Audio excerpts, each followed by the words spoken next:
So after 2 weeks of negotiations, COP26 has come to an end in the United Kingdom. The Glasgow Climate Pact has been adopted, urging nations to move to net zero carbon emissions by 2050 and encouraging a boost in climate financing offered by developed nations.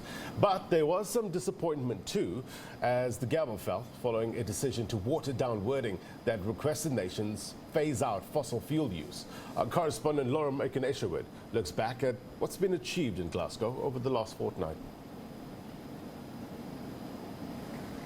With dire warnings that this was the last chance to save the planet, the COP26 summit started with world leaders, royalty and billionaire philanthropists.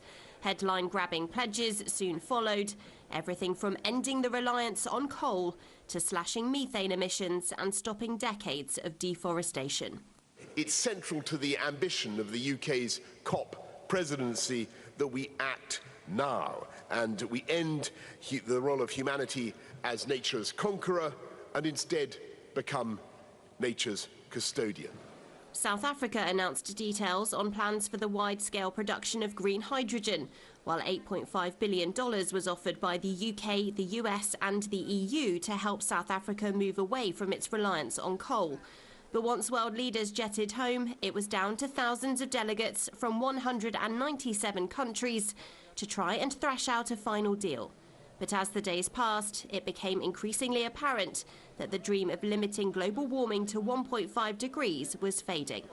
With the Secretary-General of the Commonwealth telling SABC News, the future of millions will be left hanging in the balance.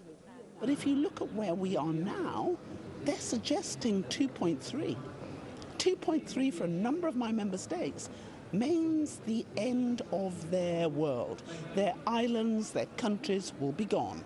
Their homes will be gone. Their livelihoods will be gone. That is not acceptable.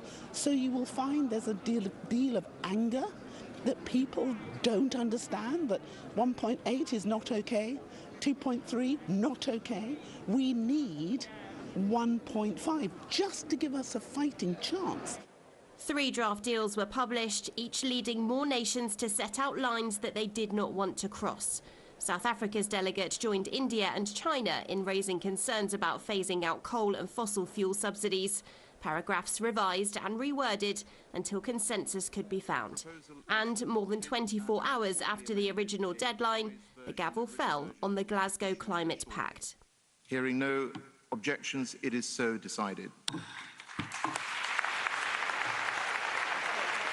The new pact urges developed countries to double climate finance provision by 2025, for countries to aim to reach net zero carbon emissions by 2050, and it asks for a strengthening in technology sharing and mitigation planning.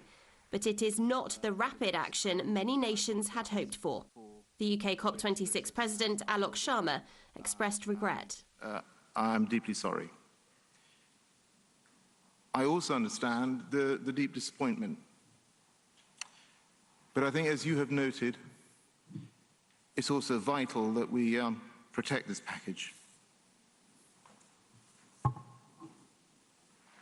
The UN Secretary-General said the deal was a compromise. Our fragile planet is hanging by a thread. We are still knocking on the door of climate catastrophe.